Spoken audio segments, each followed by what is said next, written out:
मैं कर्मयोगी हमारे इस मतदाता संघ चैनल पे आप सभी का स्वागत करता हूं। तो आइए मित्रों, हम शुरू करते हैं। और हमारा यह कार्यक्रम इतिहासों से संबंधित है।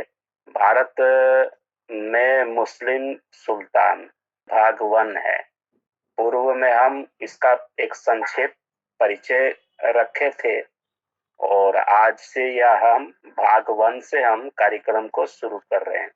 इतिहासकार लेखक पुरुषोत्तम जी कहते हैं कि हिंदू मुस्लिम दरार के विरुद्ध शेख चिल्ली के समान विचारों और चेष्टाओं के बावजूद यह दरार बनी रही, क्योंकि भारतीय इतिहास को प्रशासकों, राजनीतिज्ञों और सांप्रदायिकों लोगों की सनक की पूरी करने के लिए हथियार रूप से प्रस्तुत किया गया है। इस रूप में प्रस्तुति का कारण का परिणाम यह हुआ कि दोनों ही संप्रदायों ने अपनी ऐतिहासिक ग्रंथियां बनाए रखा।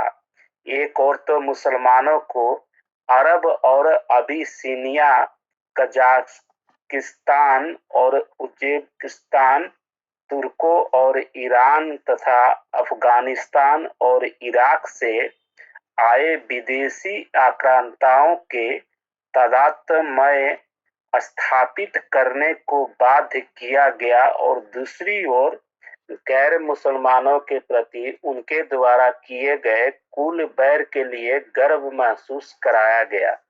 उन्हें यह विश्वास दिलाया गया कि उन विदेशी सहधर्मियों की करतूतों से मात्र गौरव की वर्षा होती है। अतः उनके मस्तिष्क में अवचेतन में एक ग्रंथि निर्मित होती है कि उन्हें यशस्वी हिंसात्मक व्यवहार और ध्वंस के उस कृतिमान की मात्रा पुनरावृत्ति और अनुकरण ही नहीं करना, अपितु उसे मात करना है। इस प्रकार पूर्ण सद्भावनाएं रखते हुए भी इतिहास को अयथार्थ रूप में प्रकट करने वाले लोग न मुसलमानों के दोस्त हैं न हिंदुओं के। इतिहास को सत्ता रूप में प्रकट करने से, हालांकि यह वह ऐसी अच्छी से अच्छी भावनाओं से करते हैं, वे इस ग्रंथि को अस्थाई और पुष्ट करने में सहायता देते हैं कि एक सच्चा मुसलमान बनने के लिए हर किसी आदमी को हिंदुओं से घृणा करना तथा इराक, ईरान, तुर्की और अरब को मूल देश मानना आवश्यक है। मित्रों, पुरुषोत्तम जी कहते हैं कि उसी प्रकार हिंदू भी अपनी ग्रंथि सजोए रहता है, जो उसे गुप्त फोड़े की भांति पीड़ित करती है। प्रशासकों, राजनीतिज्ञों अथवा संप्रदायवादियों द्वारा यह अंधविश्वास करने के लिए बाध्य किए जाने पर कि भारत में विदेशी शासकों द्वारा अपनाया गया मध्ययुगीन कुल बैर हिंदुओं की भलाई के लिए ही था।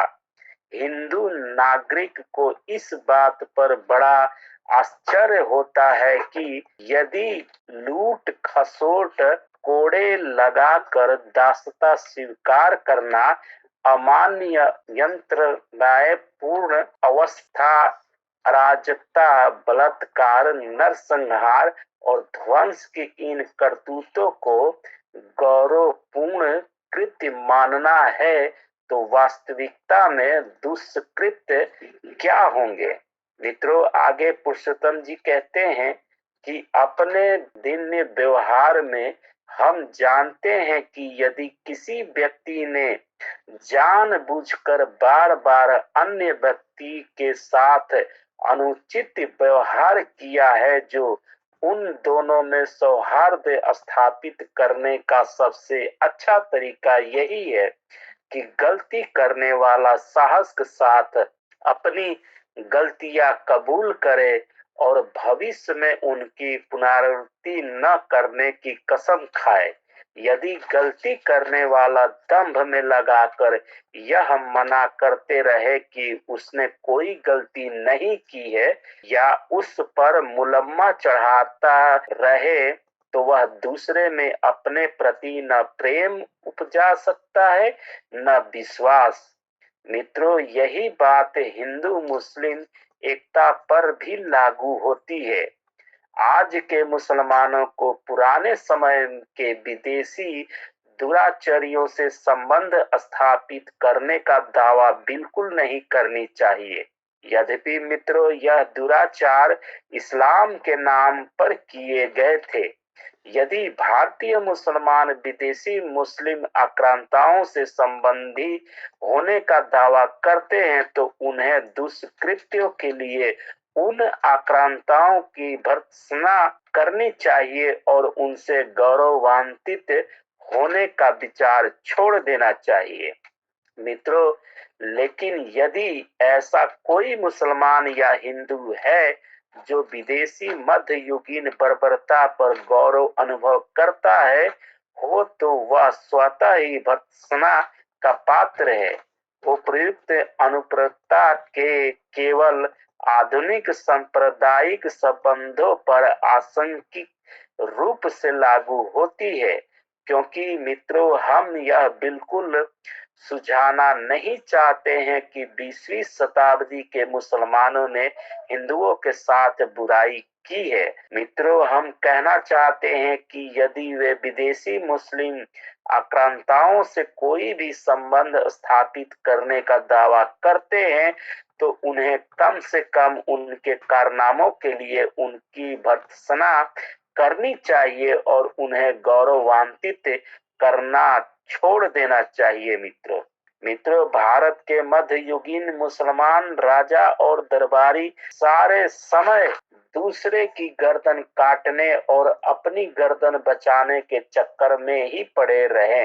मित्रों, जिन पुस्तकों में उस समय के महान आदर्शवाद, जन कल्याण की कामना, न्याय के लिए आदर्श प्रशासनिक व्यवस्था, राजस्व संग्रह की सुगम व्यवस्था का वर्ण है, वे मात्र शैक्षिक कपट जाल है। मित्रों, उनमें यह बताने का प्रयास किया गया है कि महान जनसंहार करने वाले मोहम्मद कासिम गजनी, गौरी, बाबर, हुमायूं, अकबर और औरंगजेब जैसे अशिक्षित और शराब तथा अफीम के नशे में धुत रहने वाले पश्चिम एशिया का लंबा रास्ता तय कर भारत इसलिए आए थे कि वे अपनी आदर्श शासन व्यवस्था का परिचय दे सके। मित्रों, भारतीय इतिहास की पाठ्य पुस्तकें ऐसी अनेक असंगतियों से भरी है कि एक सच्चा इतिहासकार उन्हें छूना भी पसंद न करेगा। मित्रों, परीक्षा पत्र बनाने वालों को भारत में विदेशी मध्ययुगीन शासकों की जन कल्याण परियोजना और काल्पनिक आर्थिक सुधारों पर प्रश्न देने बंद कर देने चाहिए। मित्रों, ईमानदारी से तो वे विद्यार्थियों से मात्र यह पूछ सकते हैं कि प्रत्येक शासक ने किस सीमा तक प्रजाजन और अपने संबंधियों को यंत्रणा दी, नरसंहार किया और उनकी खाल उधेड़ी। विद्यार्थियों को मध्ययुगीन मुस्लिम शासन की कुछ काल्पनिक अच्छाइयों का विशद वर्णन करने को कहना उनसे अभिप्रेरित झूठ को दोहराना है। मित्रों, जन कल्याण पर आधारित प्रशासन की केवल पृथ्वीराज चौहान, राणा प्रताप तथा शिवाजी जैसे देशज शासकों से ही आशा की जा सकती है। मित्रों, क्योंकि वे यहाँ की जनता के प्रति उत्तरदायी थे, न कि दशमिक के खलीफा या मक्का के मुल्लाओं के प्रति। देशभक्त शासकों के जो भी उदार दान होंगे उनका विभाजन भारतीयों में होगा, न कि विदेशियों में। मित्रों, इतिहास की परीक्षाओं में उदाहरण के तौर पर यह पूछा जाना चाहिए कि पृथ्वीराज चौहान, राणा प्रताप या शिवाजी ने विदेशी दस्युओं के विरुद्ध युद्ध करने के लिए किस प्रकार की प्रशासनिक व्यवस्था की। भारत कब से और क्यों दूध और शहद का देश न रहा। एक विशिष्ट काल में भारत से मक्का, बगदाद, दशमेश, समरकंद, बुखारा, गजनी और काबुल ले जाई गई संपत्ति का मूल्य कितना था।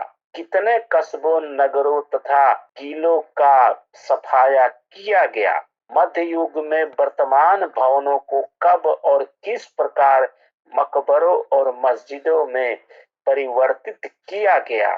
पर मित्रों, इसकी बजाय इतिहास की परीक्षाओं में प्रायः केवल मोहम्मद, तुगलक, बाबर, शेरशाह और अकबर तथा ब्रिटिश गवर्नर जनरलों जैसे विदेशियों पर ही प्रश्न पूछे जाते हैं।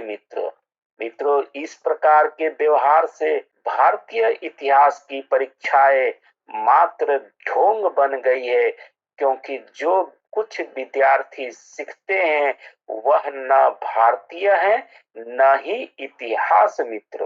मित्रों, भारतीय इतिहास का पठन पाठन करने वाले संभवतः एक अन्य भयंकर भूल से अपरिचित प्रतीत होते हैं। मध्ययुगीन भवनों पर अरबी तथा फारसी में उत्कीर्ण लेखों में यदि किसी मुस्लिम बादशाह अथवा दरबारी द्वारा उन भवनों के स्वामित्व अथवा निर्माण का दावा किया है तो मित्रों उस पर विश्वास नहीं किया जाना चाहिए। मित्रों, इन दावों पर विश्वास करने से पूर्व इनकी सावधानी से जांच की जानी चाहिए। अन्य पुष्ट तथा अविवादग्रस्त साक्ष्यों से इनका मिलान किया जाना चाहिए। मित्रों, यह स्वाभाविक मानव स्वभाव है कि भवन पर बलात् कब्जा करने वाला भागे हुए स्वामी का साइन बोर्ड हटाकर अपना साइन बोर्ड लगा देता है। मित्रों, मध्ययुगीन भवनों पर अरबी तथा फारसी उत्कीर्ण लेख उसी श्रेणी में आते हैं। इसी के साथ मित्रों आज का हम यह कार्यक्रम समाप्त करते हैं और पुनः हम इससे संबंधित अगला भाग लेके आएंगे। तब तक हम आपसे विदा लेते हैं। धन्यवाद। हर हर महादेव।